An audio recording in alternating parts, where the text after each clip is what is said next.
Welcome back दोस्तों। आज मैं आपके सामने रिसेंटली थिएटर में रिलीज हुई एक तेलुगु थ्रिलर मूवी को लेकर आया हूँ। इसका नाम है मातृ, जिसमें श्रीराम लीडिंग रोल पर है। अब मूवी के बारे में बात करें तो मूवी में माँ का इमोशन बहुत ही अच्छे से वर्कआउट हुआ। फर्स्ट हाफ लव स्टोरी वगैरह चलती है, असली कहानी तो सेकंड हाफ से स्टार्ट होती है। सो मैं लव स्टोरी को थोड़ा स्किप कर दे रहा हूँ। तो अब चलिए फटाफट से वीडियो को स्टार्ट कर लेते हैं। उससे पहले लुटा दो प्यार, फॉलो ऑन इंस्टाग्राम। कहानी की शुरुआत में दिव्या नाम की एक लड़की को दिखाया जाता है।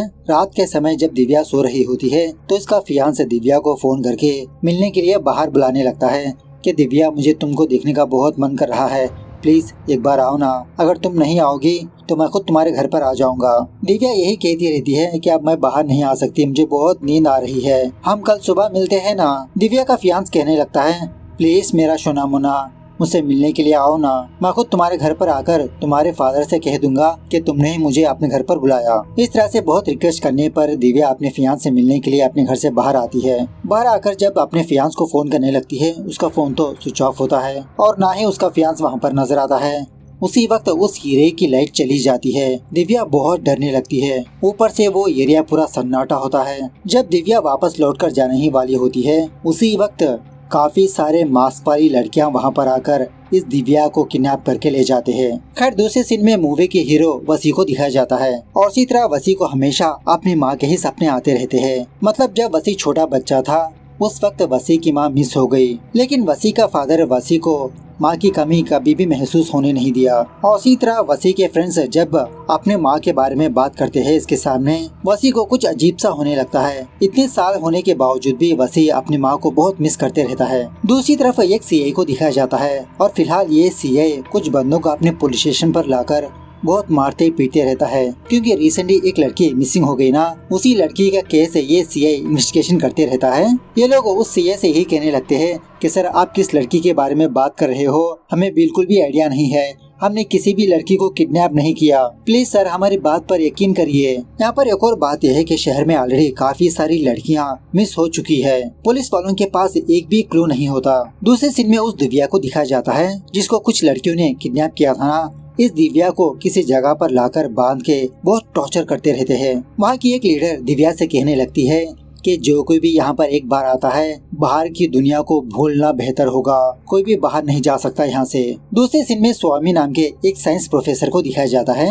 फिलहाल अपने स्टूडेंट्स को ह्यूमन ब्रेन साइकोलॉजी के बारे में कुछ लेक्चर बोलते रहता है। यही कहने लगता है कि हम हमारे सबकॉन्शियस माइंड के जरिए से कुछ भी कर सकते हैं, इवन दूसरों का माइंड को भी चेंज कर सकते हैं। दूसरे दिन जब वसी और उसका फादर ब्रेकफास्ट कर रहे होते हैं, वसी की फादर की तबीयत हल्के से बिगड़ने लगती है। वसी कहने लगता है कि अरे पापा आप नजरअंदाज मत करो, चलिए हम फटाफट से हॉस्पिटल चलते हैं। सो उसी वक्त वसी अपने फादर को लेकर एक हॉस्पिटल पर जाने लगता है। उसी हॉस्पिटल में वसी एक खूबसूरत डॉक्टर को देखता है जिसका नाम होता है मान्विता।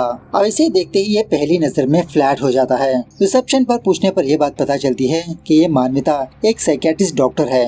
अपने पापा से कहने लगता है कि पापा पेशेंट तुम नहीं हो मैं हूँ, तुम हमेशा कहते थे ना कि मुझे एक साइकियाट्रिस्ट डॉक्टर के पास ले जाओगे, चलो अब टाइम आ चुका है। वसी और उसका फादर उस मान्विता के पास जाते हैं। वसी मान्विता के सामने पेशेंट बनने का नाटक करने लगता है। सो इस तरह से ये दोनों हर रोज मुलाकात करते रहते हैं, एक दूसरे से प्यार भी करने लगते हैं। इन दोनों की लव जर्नी बहुत ही लंबी है, मैं नहीं देखना चाहता, आप भी मत देखिए, चलिए आगे बढ़ते हैं। खैर दूसरी तरफ शहर में एक और लड़की मिस हो जाती है। उस लड़की की माँ पुलिस वालों के पास आकर मिसिंग कंप्लेंट देने लगती है। वो सीआई हर एक एंगल से इन्वेस्टिगेशन करने लगता है, लेकिन इस सीआई को एक भी क्लू नहीं मिलता।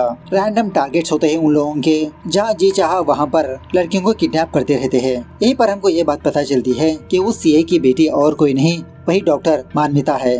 दूसरे दिन वो सीआई स्वामी के कॉलेज के पास आकर स्वामी से कहने लगता है कि सर शहर में काफी सारी लड़कियाँ मिसिंग हो रही है, आपकी कॉलेज में भी काफी सारी लड़कियां मिसिंग हो चुकी है, हम यहाँ के स्टूडेंट से थोड़ा पूछताछ करने के लिए आए हैं, शायद हमें कुछ लीड मिल जाए। स्वामी भी कहने लगता है ठीक है सर आप जरूर पूछताछ करिए। इस तरह से उस सीआई का कोऑपरेट करने लगता है। अब इसी दरमियान में वसी और मान्विता की लव जर्नी चलती रहती है ना। वसी को एक कोडिंग लैंग्वेज आती है जो इसकी अपनी माँ से सीखा था। यही कोडिंग लैंग्वेज मान्विता को सिखाकर ये दोनों चैटिंग भी इसी लैंग्वेज में करते रहते हैं। दूसरे दिन उस सीआई को एक और लड़की की मिसिंग कंप्लेंट आने पर, जहाँ पर वो लड़की मिसिंग हुई, वो सीआई और उसकी टीम वहाँ पर जाकर इंस्पेक्शन करने लगते हैं। सारे मिसिंग केसेस में एक ही चीज कॉमन होती है, वो ये कि किडनैप करने वाले लड़कियों को फेक कॉल करके किसी जगह पर बुलाते हैं। मतलब किसी अपनों के नंबर के जरिए से उन लड़कियों को फोन करके वहाँ पर मिलने के लिए बुलाते हैं और यहाँ पर ये लोग किडनैप कर लेते हैं। जब वो सीआई यहाँ पर आकर इंस्पेक्शन कर रहा होता है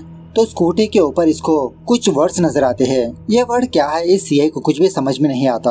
अपनी टीम से कहने लगता है कि फटाफट से इसकी फोटो क्लिक करके किसी एक्सपर्ट के पास ले जाकर इसको डिकोड करवाओ। दूसरी तरफ स्वामी के कॉलेज में एक लड़का लड़की अपने प्यार के बारे में डिस्कस करते रहते हैं। मतलब इन दोनों के घर वाले इनकी शादी से राजी नहीं होते। तभी स्वामी यहाँ पर आकर इन दोनों को समझाने लगता है कि तुम दोनों ने एक दूसरे से प्यार किया, आगे भी तुम दोनों एक दूसरे के साथ जिंदगी गुजारने वाले हो। आप दोनों फिक्र मत करो, कल ही मैं आप दोनों की रजिस्टर ऑफिस पर जाकर शादी करवा दूंगा। उसी रात जब वो सीआई शहर में पेट्रोलिंग कर रहा होता है तो किसी रास्ते पर एक लड़की नजर आती है। उसके पास जाकर पूछने लगता है कि इतनी रात को तुम यहाँ पर क्या कर रही हो। वो लड़की कहने लगती है कि सर एक्चुअली मैं अपनी फ्रेंड का इंतजार कर रही हूँ। सीआई इस लड़की को वार्न करने लगता है कि ज्यादा देर बाहर मत घूमो, तुम्हें पता नहीं लड़कियां मिसिंग हो रही है, लड़कियां सेफ नहीं है, फटाफट से घर चली जाओ तुम। और थोड़ा आगे जाने के बाद इस सीआई को दो और लड़कियां नजर आती है जो पार्टी अटेंड करके वापस अपने घर पर जा रही होती है। सीआई इन दोनों लड़कियों के भी यही बात बताकर समझाने लगता है। उसी वक्त पिछली वाली जो लड़की नजर आई थी ना,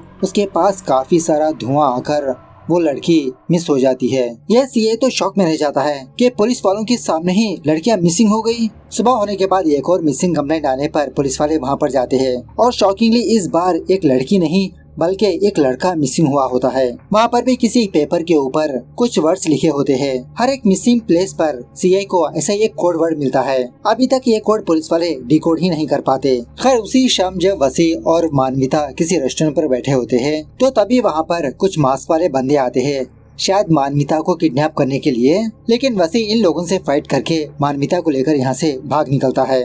दूसरे दिन वसी की माँ का बर्थडे होने की वजह से वसी पार्टी पर मानविता को भी बुलाकर अपने पापा से इंट्रोड्यूस करवाने लगता है। ऑलरेडी इसका पापा मानविका को जानता होता है। कहने लगता है कि तुम तो डायरेक्ट डॉक्टर से ही प्यार करने लग गए। पार्टी खत्म होने के बाद वसी मानविता को उसके घर के पास ड्रॉप करने लगता है। तभी ये चीज मानविता का फादर मतलब वो सीआई देखने लगता है। मानविता से पूछने पर मानविता वसी के बारे में कुछ भी नहीं बताती, बस यही कहने लगती है कि वो मेरा फ्रेंड है। लेकिन सुबह होने के बाद वसी मानविता को लगातार मैसेजेस करते रहता है। मानविता का फोन वहीं पर होता है। मानविता का फादर मानविता का फोन लेकर मैसेजेस को चेक करने लगता है तो सारे के सारे मैसेजेस कोडिंग लैंग्वेज में होती है। यह देखकर ये सीआई शॉक में रह जाता है कि ऐसे ही वर्ड्स मिसिंग जगहों पर पाए गए थे। क्या किडनैपर्स के और इस बंदे के बीच कोई कनेक्शन है? इस तरह से वो सीआई फटाफट से अपनी टीम को लेकर वसी के घर पर आकर वसी के फादर से कहने लगता है कि तुम्हारा बेटा कहाँ पर है? शहर में जो लड़कियां मिसिंग हो रही है उनके पीछे इस वसी का ही हाथ है। वसी का फादर यही कहने लगता है, अरे नहीं सर, ऐसा नहीं हो सकता, शायद आपको कुछ मिसअंडरस्टैंडिंग हुई होगी। जब वसी के कमरे की तलाशी लेने लगते हैं कि दीवार पर ऐसे ही नंबर्स होते हैं, सब कुछ कोडिंग लैंग्वेज में। वसी के फादर से कहने लगता है, वहाँ घर में ही क्या सेटअप बनाया बाप बेटे ने,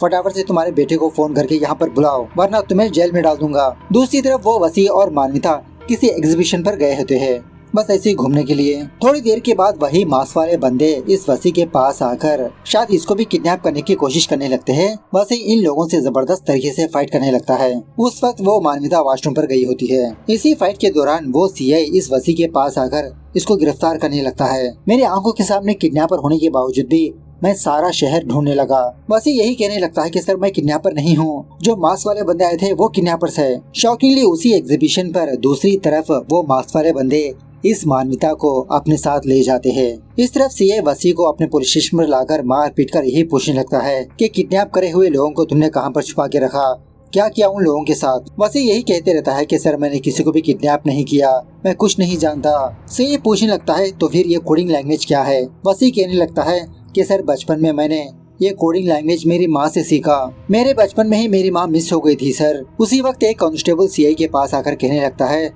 कि सर आपकी बेटी मिसिंग हो चुकी है। यह सुनने के बाद वो सीआई वसी के पास जाकर पूछने लगता है कि तुम यहाँ पर जेल में हो तो मेरी बेटी कैसे मिस हो गई, बताओ मेरी बेटी कहाँ पर है? यह सुनने के बाद वसी भी शॉक में रह जाता है कि मानविता किडनैप हो चुकी है। सर मैं आपकी बेटी से बहुत प्यार करता हूँ, मैं क्यों किडनैप करूंगा।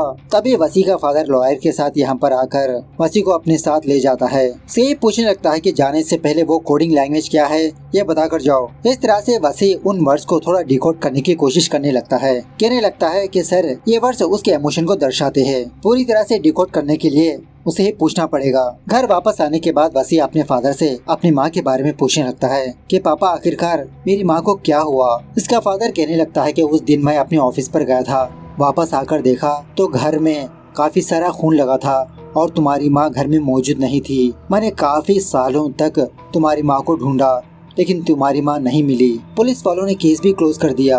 दूसरी तरफ वो सीए अपनी खुद की बेटी का मिसिंग केस इन्वेस्टिगेशन करते रहता है लेकिन सेम नो क्लू। इसी दरमियान में एक और लड़की इस सीए के पास आती है अपने पति की मिसिंग कंप्लेंट लिखवाने के लिए। ये लड़की और कोई नहीं, स्वामी के कॉलेज में पढ़ती थी ना, वही लड़की होती है। बाद में सीए उस लड़की के घर पर जाकर थोड़ा पूछताछ करते रहता है। ये लड़की यही बातें बताने लगती है कि हम दोनों की शादी स्वामी सर ने किया। सिर्फ मेरे ही नहीं, काफी सारी लवर्स की शादी करवाई उन्होंने। दूसरी तरफ हम शॉकिंगली उसी स्वामी को देखते हैं। शहर में जो भी लड़का लड़की किडनैप हो चुके हैं वो सारे लोग इस स्वामी के पास होते हैं और इसी तरह ये सारे लोग किसी मूर्ति की पूजा करते रहते हैं। वहाँ के सारे लोग इस स्वामी की ही बात को मानते रहते हैं। वो जैसा कहता उसी तरह से करने लगते। खैर थोड़ी देर के बाद स्वामी के एक टीम मेंबर एक लड़की को इसके पास लाकर कहने लगती है कि इस लड़की को जितना भी टॉर्चर करे ये यहाँ से भागने की कोशिश कर रही है। स्वामी कहने लगता है कि ये मेरी दुनिया है, यहाँ पर लोग सिर्फ आते हैं, बाहर जाते नहीं। अगर जाना चाहती हो तो अपनी जान छोड़ दो। वो लड़की कहने लगती है हाँ हाँ मुझे मार दो, मेरे घर में मेरी माँ अकेली है और वो अंधी है। मैं मेरी माँ की एक लौती बेटी हूँ, मुझे मारने के बाद मेरी माँ को भी मार दीजिए। यह सुनने के बाद स्वामी बहुत ही इमोशनल होकर कहने लगता है क्या तुम्हारी माँ है और वो भी अंधी? तुम तो ऐसी माँ को पाकर धन्य हो चुकी हो। अपनी टीम से कहने लगता है कि इस लड़की को इसके घर भेज दे। उसके बाद वो स्वामी एक कमरे में आता है और इस कमरे में इस स्वामी ने अपनी माँ की लाश को अभी भी प्रिजर्व करके रखा होता है। रोते हुए यही कहने लगता है कि माँ प्लीज एक बार उठ जाओ ना, मुझसे बात करो, तुम्हारा अलावा इस दुनिया में मेरा कोई भी नहीं है, प्लीज माँ उठ जाओ। अब इसी स्वामी के चंगुल में वो मान्विता भी कैद होती है। स्वामी की टीम मेंबर मान्विता के पास आकर बहुत मार पीट कर पूछने लगती है कि ये कोडिंग लैंग्वेज सिर्फ हमारे बॉस को ही पता है तो तुमको कैसे पता। मान्विता कहने लगती है कि मुझे इस लैंग्वेज के बारे में कुछ भी नहीं पता, मेरे बॉयफ्रेंड ने मुझे सिखाया। सीआई स्वामी के कॉलेज के पास जाकर स्वामी के बारे में पूछताछ करने पर यह बात पता चलती है कि स्वामी कुछ दिनों से कॉलेज पर नहीं आया। ये सुनने के बाद सीआई यही सोचने लगता है क्या उन किडनैपर्स ने स्वामी को भी किडनैप कर लिया। इस तरफ इस स्वामी के पास अंजलि नाम की एक औरत रहती है, मतलब एक डॉक्टर होती है। अंजलि ये देखती है कि वो मान्विता अपने सेल में बोर्ड के ऊपर वसी की स्केच ड्रॉ करते हुए आई लव यू लिखती रहती है कोडिंग लैंग्वेज में। अंजलि मान्विता के पास आकर यही बात पूछने लगती है कि वो कोडिंग लैंग्वेज तुमको कैसे पता। मान्विता यही कहने लगती है कि मेरे बीएफ ने मुझे ये सारी चीजें सिखाई, कितने लोगों को जवाब दूं मैं। उसी वक्त स्वामी के आदमी उस वसी को भी किडनैप करके यहाँ पर लाने लगते हैं। स्वामी जिन भी लोगों को किडनैप करवाता है उन सारे लोगों को अपने लैब में लाकर इनके सबकॉन्शियस माइंड में एक प्रोग्राम बिठा देता है। वो ये कि ये सारे लोग इसकी माँ को पूजे, इसकी माँ इनके लिए देवी है। और इसके साथ ये अंजलि देती रहती है क्योंकि ये अंजलि एक न्यूरो साइंटिस्ट होती है। अंजलि को भी ये काम करना पसंद नहीं होता लेकिन कुछ मजबूरी की वजह से स्वामी का साथ देती रहती है। स्वामी अंजलि से कहने लगता है कि मेरा टारगेट है 100 लोग, 100 भक्तों को तैयार करना। जब मेरा टारगेट कंप्लीट होगा हम दोनों शादी कर लेंगे। और थोड़ी देर के बाद वो वसी होश में आकर वहाँ के गार्ड्स को मार पीट कर उनका मास्क पहन लेता है और अपनी जीएफ मान्विता को ढूंढते रहता है। सो फाइनली मान्विता को फाइंड आउट करके उसके सेल में आकर बहुत हक करके इमोशनल होने लगता है। तुम यहीं पर रुको, मैं एग्जिट कहाँ पर है ये पता करता हूँ।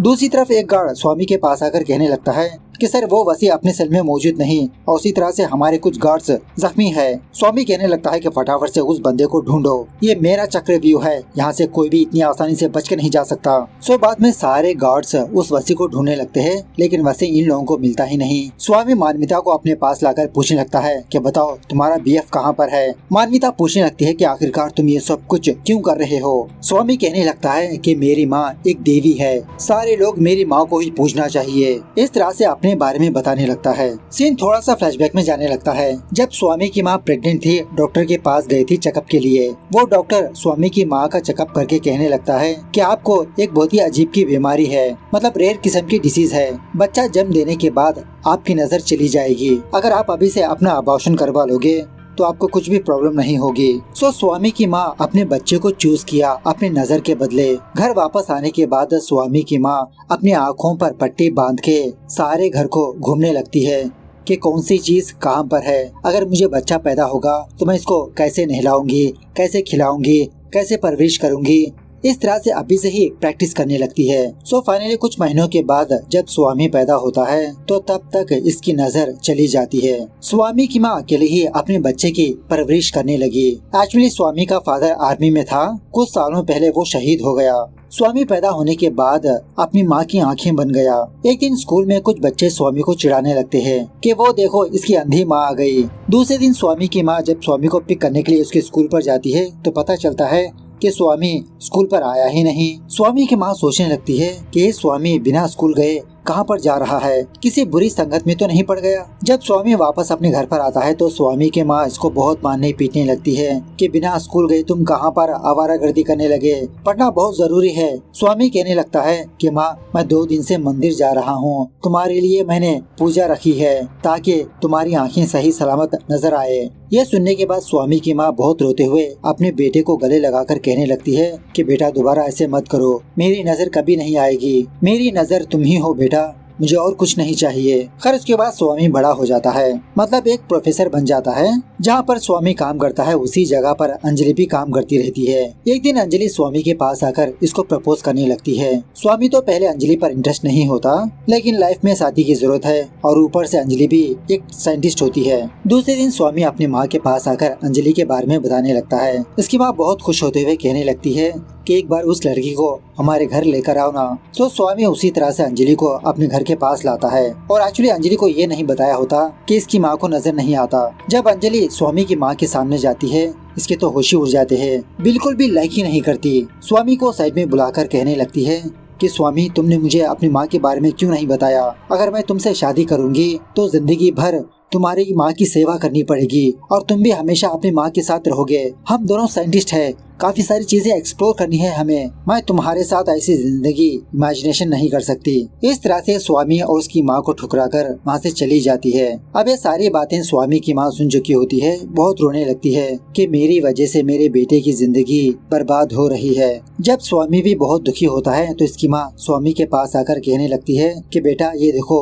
ये मेरी फोटो है, मेरी फोटो अंजलि को दिखाकर कहना कि पहले भी मेरी माँ को अच्छी तरह से नजर आता था, वो अच्छी लड़की है बेटा, समझ जाएगी। सो बाद में जब स्वामी अंजलि के घर पर जाता है तो उस वक्त अंजलि की शादी होने वाली होती है। स्वामी को बहुत लहान तान करके अपने घर से दफा कर देती है। जब स्वामी वापस अपने घर पर आकर अपनी माँ से इसी के बारे में बात करने लगता है तो तब तक इसकी माँ इस दुनिया से जा चुकी होती है। यह देखकर इसके तो होश ही उड़ जाते हैं। कहने लगता है कि माँ तुमने मुझे क्यों छोड़कर चली गई, मैंने कहा ना मैं तुम्हारे साथ रहूंगा। ये सब कुछ होने के बाद स्वामी अपनी माँ की लाश को प्रिजर्व करके कुछ लोगों के साथ एक बहुत ही अजीब का एक्सपेरिमेंट करने लगता है। मतलब वही सारे लोग स्वामी की माँ को पूछने लगते हैं, इनके सबकॉन्शियस माइंड में एक प्रोग्रामिंग डाल देता है। यही समझने लगता है कि इसकी माँ एक देवता है, देवता। खैर प्रेजेंट डे पर हमको ये बात पता चलती है कि ये वसी और कोई नहीं अंजलि का बेटा है। जब वसी अंजलि से कहने लगता है कि चलो माँ हम यहाँ से निकलते हैं, अंजलि कहने लगती है यहाँ से जाना इतना आसान नहीं वसी, इन सारे लोगों को मुझे दोबारा डीएक्टिवेट करना होगा, लेकिन उसकी प्रोग्रामिंग सिर्फ स्वामी ही जानता है, सारे लोगों को आजाद करके ही जाना होगा। थोड़ी देर के बाद स्वामी जान लेता है कि ये वसी अंजलि का बेटा है। यह जानने के बाद वसी भी सामने आकर स्वामी और उसके गैंग से जबरदस्त तरीके से फाइट करने लगता है। इसी फाइट के दौरान वो वसी स्वामी की माँ की लाश को बाहर निकाल कर लाता है। ये देखकर स्वामी बहुत रिक्वेस्ट करने लगता है कि प्लीज मेरी माँ को छोड़ दो, उसके बदले तुम मेरी जान ले लो। ऐसा कहते हुए स्वामी बहुत हंसने लगता है कि मैं ऑलरेडी काफी सारे भक्तों को तैयार कर चुका हूँ, तुम मेरा कुछ नहीं बिगाड़ सकते। इस तरह से वसी को दोबारा बहुत मारने पीटने लगता है। स्वामी की माँ की कॉफिन में एक हार्ड डिस्क होती है, इसी हार्ड डिस्क में वो एंटी कोड होता है। अंजलि उस हार्ड डिस्क को हासिल करके उसके प्रोग्राम को डिकोड करके सारे लोगों को नॉर्मल कर देती है। इस तरह से ये मूवी यहाँ पर दी एंड होने लगती है। सो मूवी कैसे लगी कमेंट करके बताना जरूर। मिलते हैं अगली वीडियो में, तब तक take care, bye bye, see you soon.